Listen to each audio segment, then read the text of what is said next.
Gary? You're muted. Audrey Miller? Here. Robert Paris? Here. George Lane? Here. Shelley Sorcible? Here. Frank Donato? Here. Keith Dias? Here. Dwayne Chisholm? Here. James Markman? Here. And Holly Hughes present. Gary, are you on the line? It looks like he is, but maybe he's having Hey, technical. Holly, you got to speak up a little bit. You're I see Gary's on the line. He's just not able to respond, so he needs to work on his audio. Thanks. yeah, yours too. Can you speak up a little bit? Okay.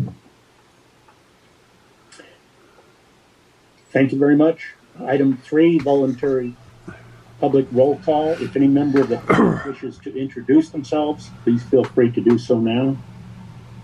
Vincent Dino, Palmdale Water District. Vince? Amber Rose Marino, Palmdale Water District. Thank you. John Ukitstan. Thank you, John. John Joyce, Roseman News. Thank you, John. Jack Cephas, White Fence 3. Welcome, Jack. Thank you.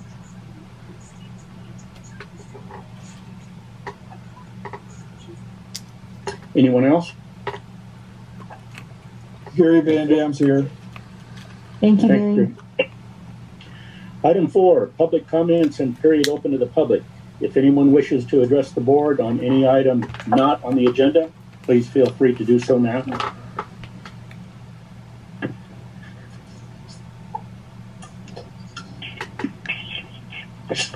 Hearing none, we'll move along to item 5, adoption of the agenda. Do I have a motion to adopt tonight's agenda?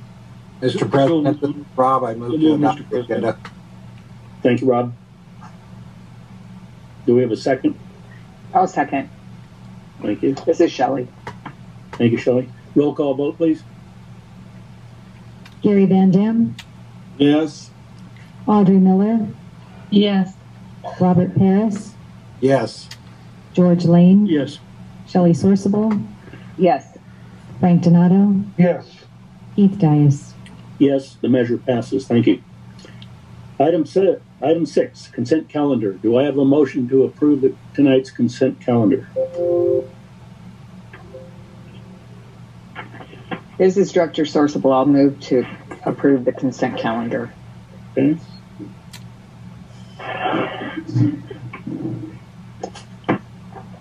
The Director Miller, I'll second.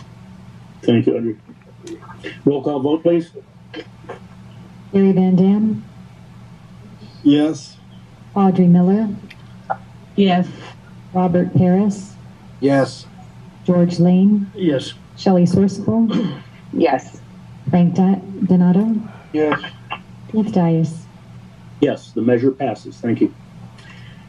Item 7A, Finance Committee. Director Donato, do you have a report? Yes. Start with 7A1.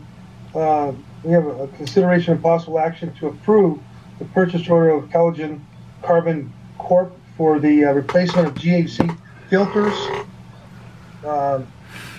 NEDA is 6 filters at Quartz Hill Water Treatment Plant. Capital project ER 22-04, and not to exceed $815,863. It was been budgeted, and operations manager John Bozigian will give us a update. Why are we buying these?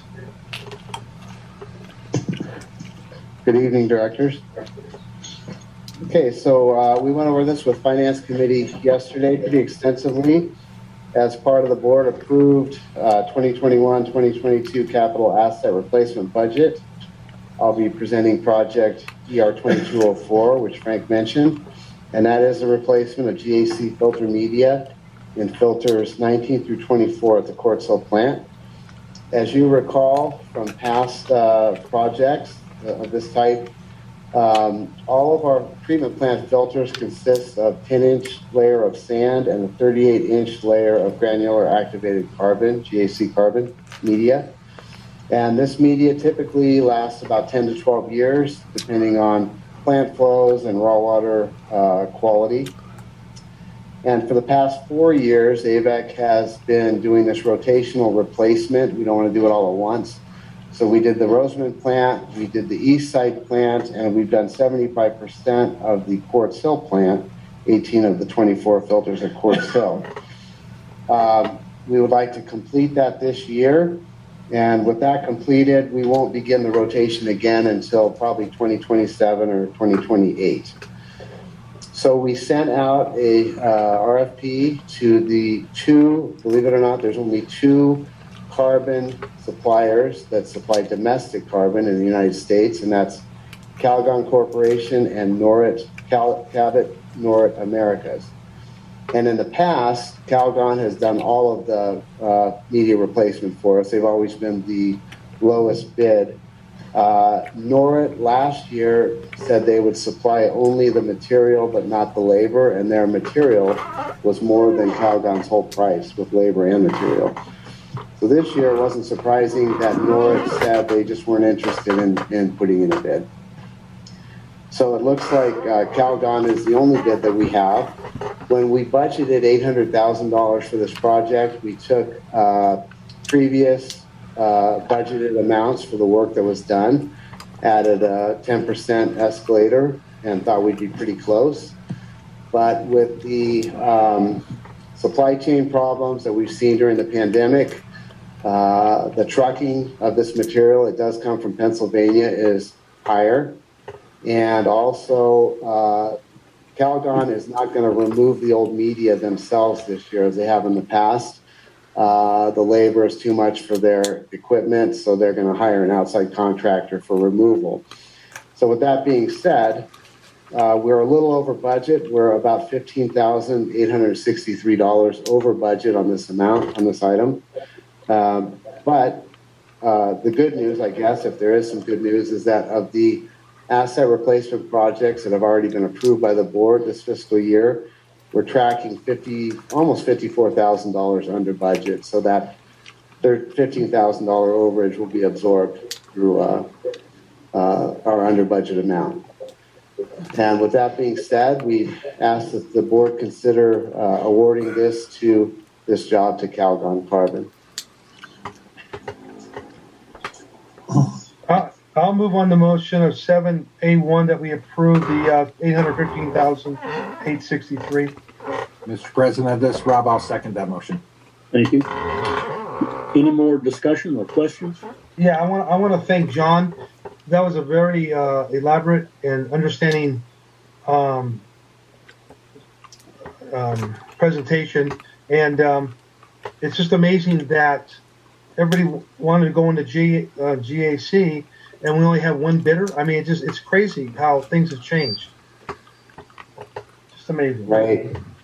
And we could get, just for the board's knowledge, we could go with foreign. There are carbon companies that are out of the country.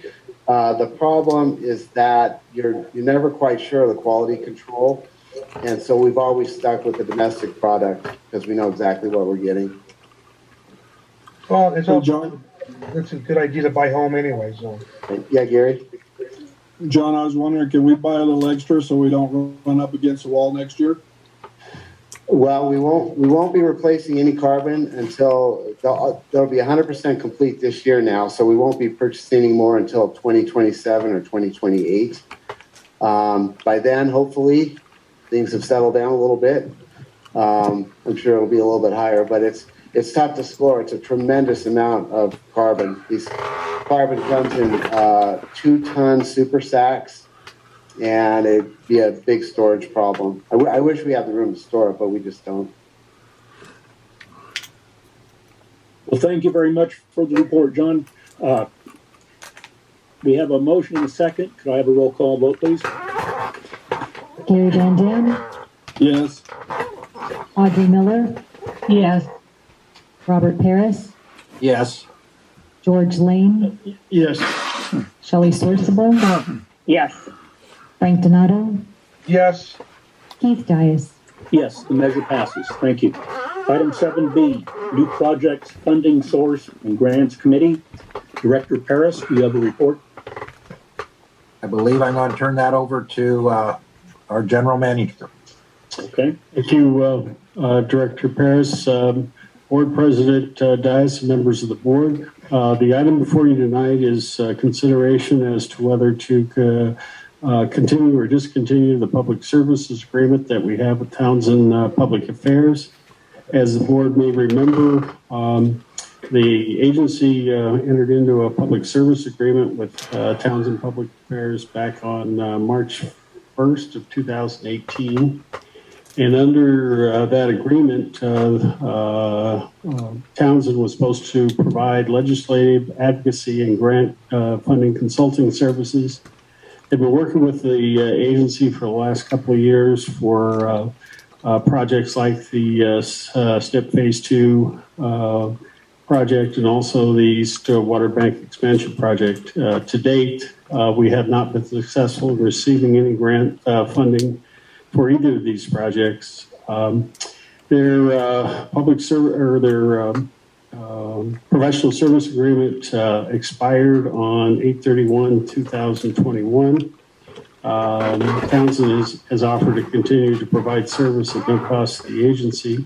However, in presenting this matter to the committee, New Projects and Funding Source Grants Committee, we discussed it and they recommended that we discontinue our contract with Townsend and requested that staff research other potential resources that we might be able to identify for providing the grant services and the advocacy services in the future.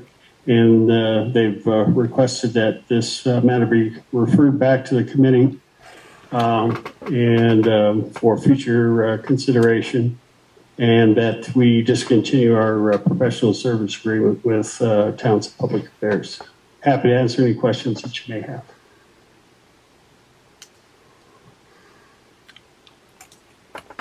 Dwayne, does this recommended action require any board action? I think the action is as far as referring it back to the committee would be a direction from the board, and that would be appropriate. The contract has expired, so there is no. We aren't going to by not doing anything, or the contract will just end, and we won't have to renew a new one. So there's no action required on that particular portion, but it would be good to provide staff with direction to refer this matter back to the committee for future considerations. Okay, do I have a motion to refer this back to staff and committee? Mr. President, this is Rob, so moved. Thank you. This is Frank. I second. Thank you. Any more discussion or questions? Roll call vote, please. Gary Van Dam, Yes. Audrey Miller, Yes. Robert Paris, Yes. George Lane, Yes. Shelley Sourceable, Yes. Frank Donato, Yes. Keith Dias. Yes, the measure passes, and the subject will return to committee for further discussion. Item 7C, Capital Improvement Committee. Again, Director Donato, do you have a report? Yes, I do. Okay, that's 7C1. It's consideration and possible action to approve a water system agreement with North Edwards Water District. And we'll have our engineer manager, Justin Lizzie, go ahead and give us a presentation. All right. Thank you, Director Donato. Good evening, President Dias, members of the board. I've got a brief presentation for you tonight regarding these new service connections on our north feeder We'll start here with North Edwards Water District. Got some introductory slides covering both of them, but we'll get into individual recommendations as we go through. So just to get everyone oriented, what we're talking about here within the Avek service area. This map here shows, let me see if I can get my mouse going, excuse me, our North Feeder pipeline, which runs, identified here by this arrow, and it runs west to east out towards the community of Boron, Edwards Air Force Base. There's a lateral that goes north to California City, and that's fed out of our Roseman water treatment plant. So on that North Feeder system, Avek currently has 2 requests to connect to that pipeline, one from North Edwards Water District and one from a private business entity called Ceres Enterprises.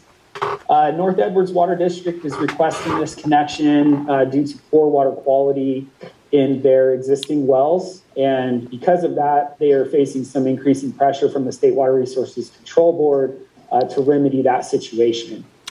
Ceres Enterprises, as I mentioned, is a private business entity. They're planning to construct a convenience store / truck stop along Highway 58, approximately 2 miles east of California City Boulevard, and actually just outside of the North Edwards Water District service area. Due to known water quality issues in that area, like what North Edwards Water District is facing, they actually went to the State Water Resources Control Board for a permit to drill a private well, and the State Water Resources Control Board denied that permit because they were already aware of water quality issues in existing wells in that same vicinity. So zooming in our North Feeder map here a little bit closer, you can see the exact locations of the 2 requested connections. On the right-hand side, you can see the North Edwards Water District marked by a star, which serves that little community of North Edwards there. And on the left-hand side, just to the west of the Edwards feeder, right along to the north of Highway 58, is the requested connection location for Ceres Enterprises.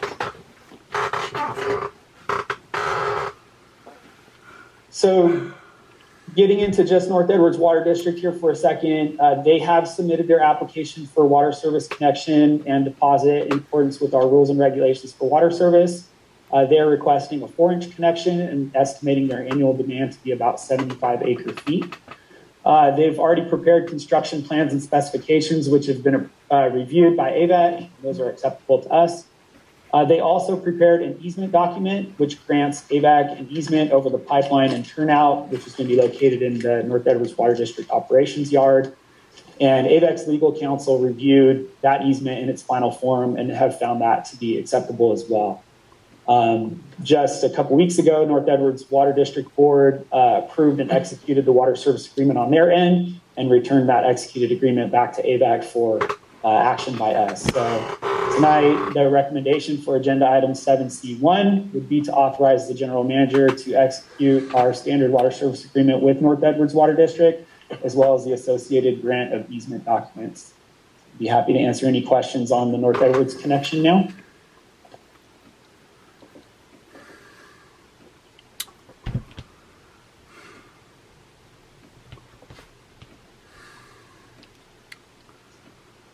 If there are no questions, do I have a motion to approve Board Order 7C1?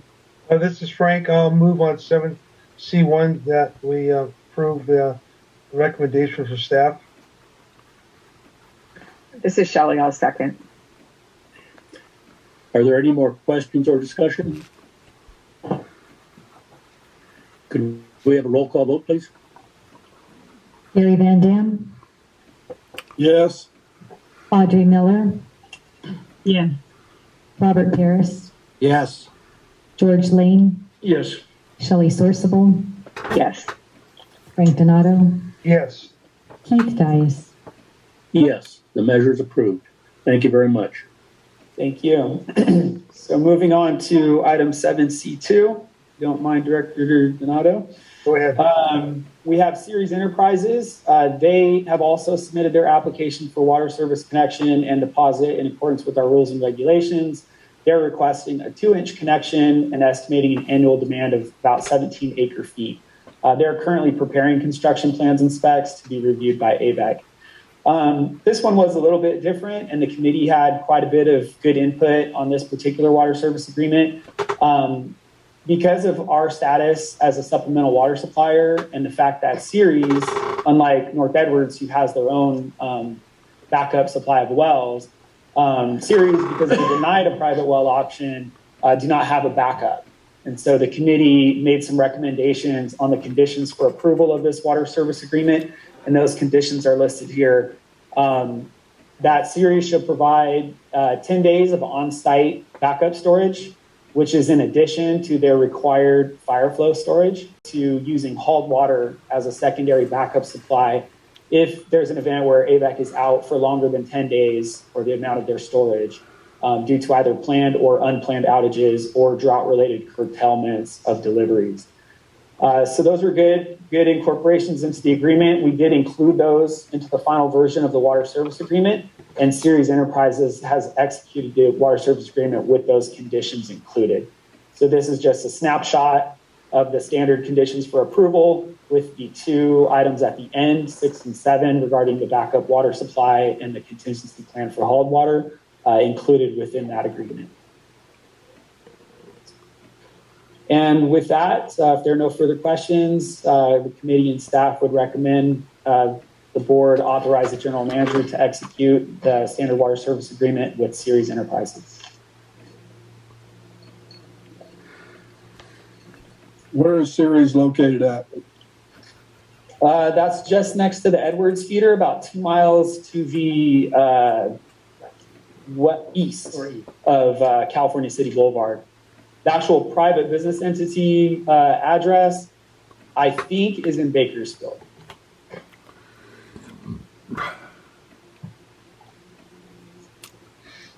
Are there any more questions or discussion?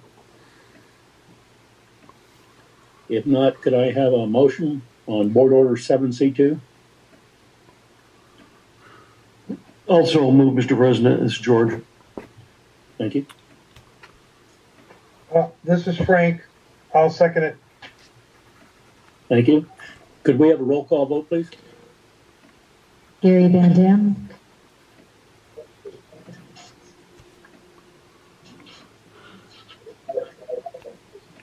Gary Van Dam. Audrey Miller.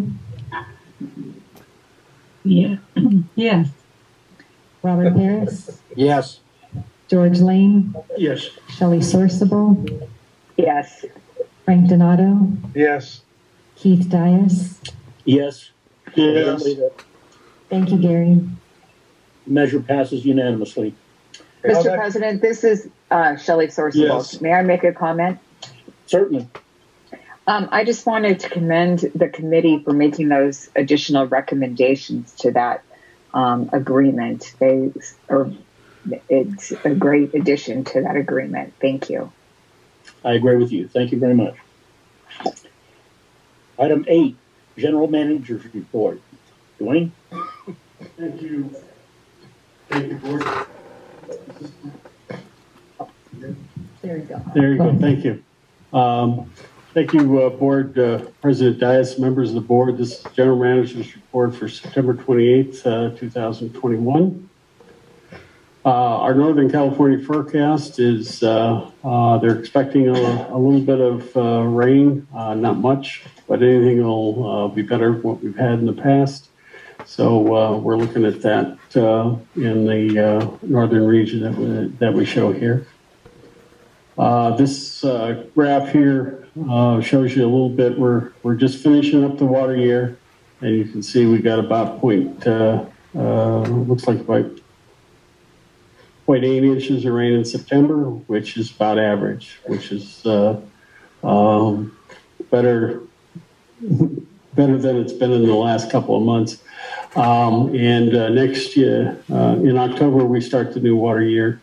and we'll start up with a new chart for next month. We still find ourselves in historic low reservoir conditions. To give you an idea, we're usually right around this location, which is right up here. This is actually where we are, as you can see here. Same thing associated with San Luis Reservoir, and this is the historical range. So you can see that. And then also some of the reservoirs that we have throughout the system, you can see most of, not all of them are in very low, below historical average condition.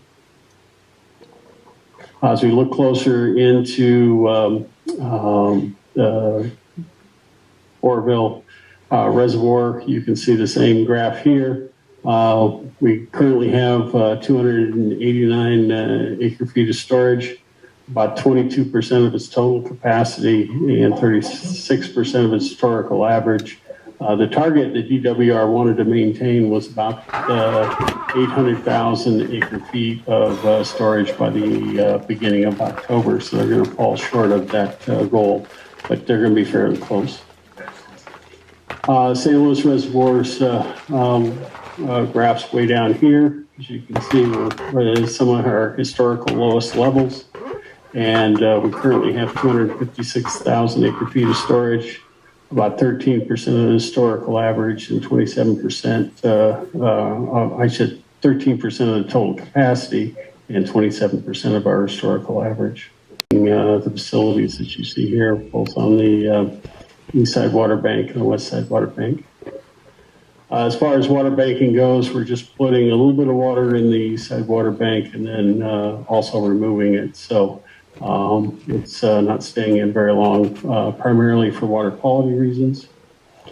As far as water quality updates, we're working on our 2022 monitoring schedule. And we concluded our I can't pronounce that, since it's an algae that is in the water, and they've tested for that. Our finished water quality has been consistent, and that's despite our high turbidity and coliform count in the raw water. So we've been doing very well. The treatment plant is doing very well with that.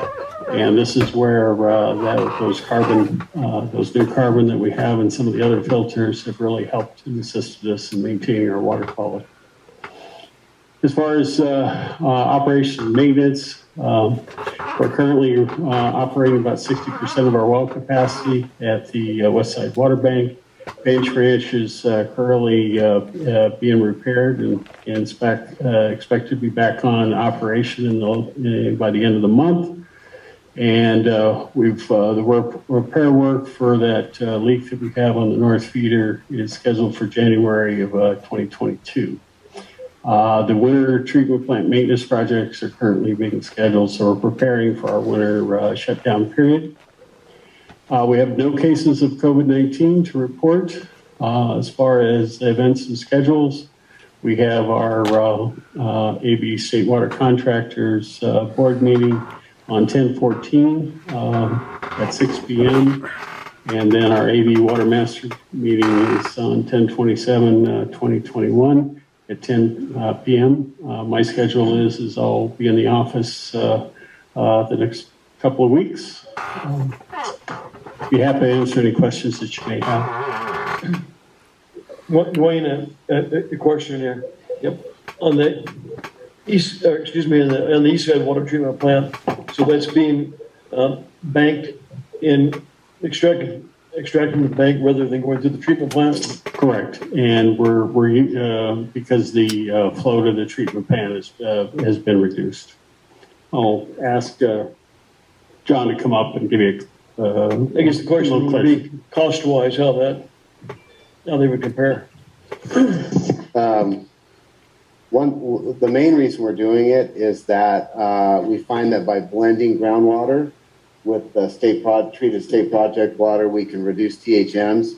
For instance, we have THMs on the east feeder, which used to be, in the 60s, 70s, 80s on straight project water, we're down in the teens now. Okay. So water quality is the main reason. Now recharging, I mean, you recharge and you take it out immediately after? Yeah, we're not taking out the same molecules we're putting in, but certainly we are, we're putting in because we don't want to affect the wells that are around that area. So that would be coming from a different source, water's being taken out, it's not the same water you put in yesterday? No, it's not the same water for sure. Mm-hmm. And one thing to consider is as far as the cost of the removal of the water is offset by the reduction in treatment costs. So you don't have to treat the water through the conventional treatment plant. So from that point of view, it's a pretty close ratio.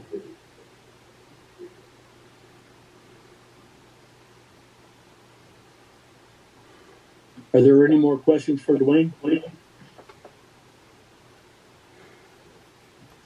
If not, thank you very much for the report, Dwayne. Item 9, directors' reports. Do any directors have reports for the board?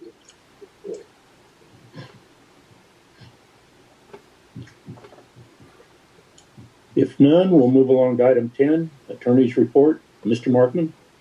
Yes, thank you, Mr. President. I am going to update the board on Assembly Bill 361, which was signed by the governor, and what it means and what it doesn't mean, so that you know what to look forward to, the amount of time that we can continue to operate telephonically under the relaxed terms of the COVID period.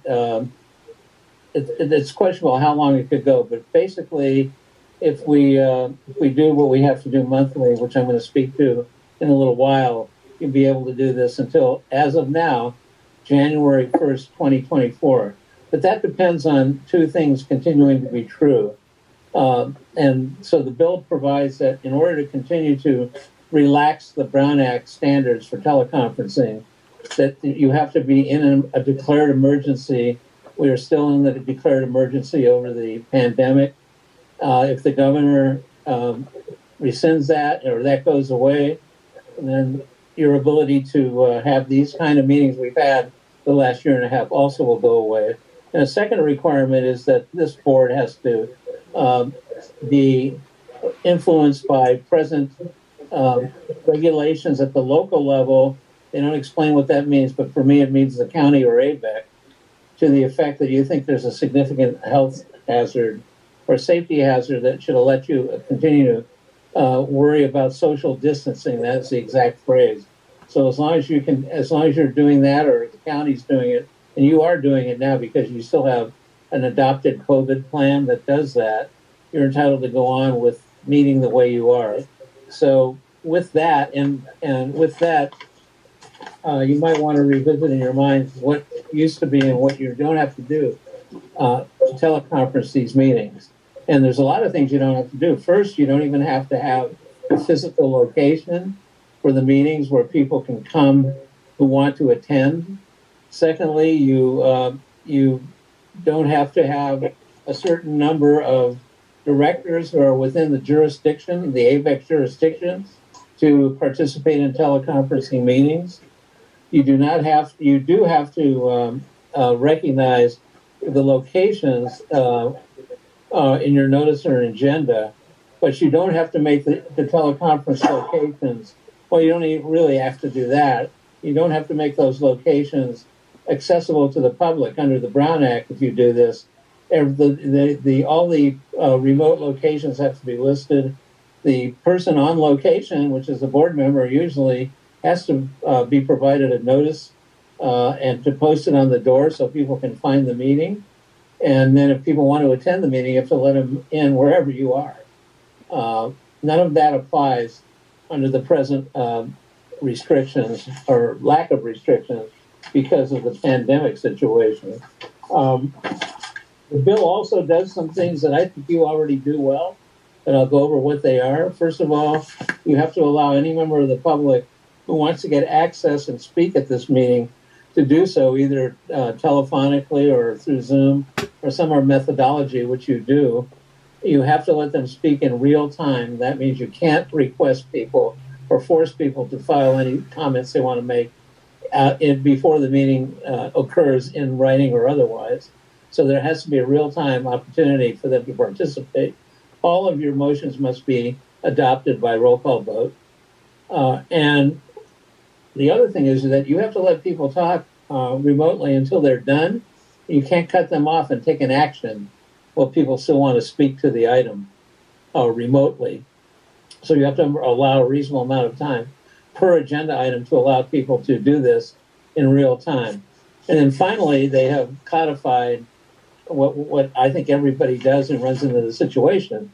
And that is if you have technical problems in your ability to communicate with the public, either the Zoom or telephonically, you have to stop. If that's occurring, you have to literally stop the meeting in its tracks and take a recess until you can fix that so that the public can continue to understand what's going on.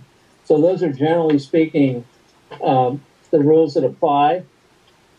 In order to keep doing this, however, the board is going to have to reconsider this on a monthly basis. We will prepare a standard monthly resolution that recites the facts, assuming they're still true, that number one, there's still an emergency declaration in effect, and number two, that this board feels that for the purposes of protecting the public health, you should continue to be able to operate the meetings under the legislation that we're talking about. So that's how it all works. I don't think, short of, except seeing these resolution once a month, maybe from now till January 2024, what you're doing right now would be sufficient. I do have to say, though, we don't know when that declaration is going away. When the declaration goes away, you fall all the way back to all the Brown Act requirements for teleconferencing. When that could be, I have no idea. I don't think any of us do. And I'd be happy to answer any questions on this. I have one, Jim. This is Frank Donato.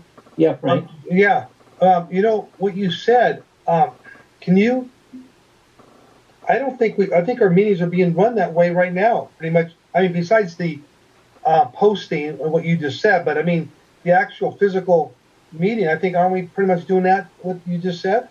I think you completely comply, yes. Okay. Absolutely. I just want to, okay. Yes. Yeah. I have had a lot of public people tell me they like having access to the Zoom because of distancing and, you know, a lot of other medical and physical situations. So I guess we just follow the rules and of course accommodate the public because they're the ones that actually they put us in office. So I think it's very good that we have that option to be able to do that. Yes, well, as I say, as long as we have statewide emergency declared and you feel it's important to continue this way to protect the public health, you'll be able to do that. And every month there'll be a resolution rethinking that issue. Well, the Board of Supervisors of LA County decide to make their own laws whenever they feel like it. So, I mean, it's amazing. I get that, yes. It's crazy. And I think Keith ran into an anomaly at the Regional Water Quality Control Board. They don't operate under the Brown Act. They operate under the Bagley Act that applies to state agencies, and school districts also have their own quasi-Brown Act. So there's a section in this bill for 3 agencies. You are in Section 3, which is all the special district cities and counties, because you operate under the Brown Act. So, for example, the state agencies are only good up to January 30th, 2022, till they have to revisit this, which is coming right up next January 30th, and look at it again. But you're good for 2 years after that, if the emergency persists.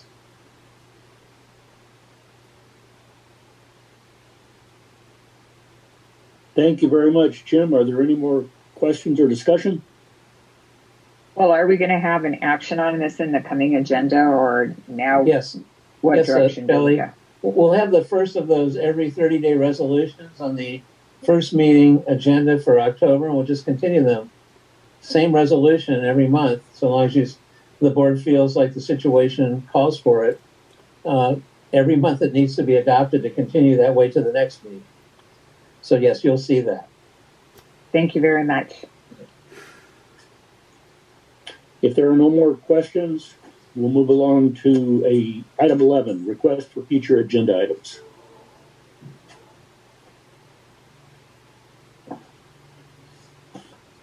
Hearing none.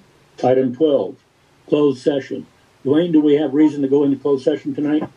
Yes, we have a short closed session on item A. Item 12A. Do I have a motion to go into closed session for item 12A? Mr. President, this is Rob. I move we go into closed session for item 12A. Thank you. This is Shelley. I'll second. I heard Shelley. That's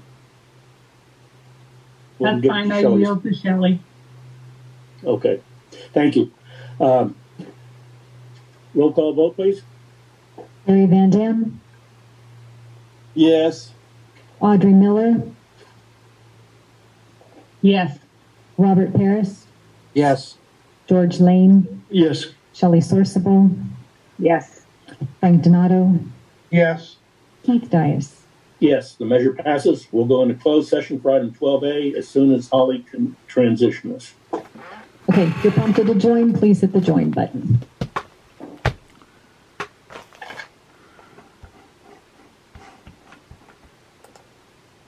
Recordings.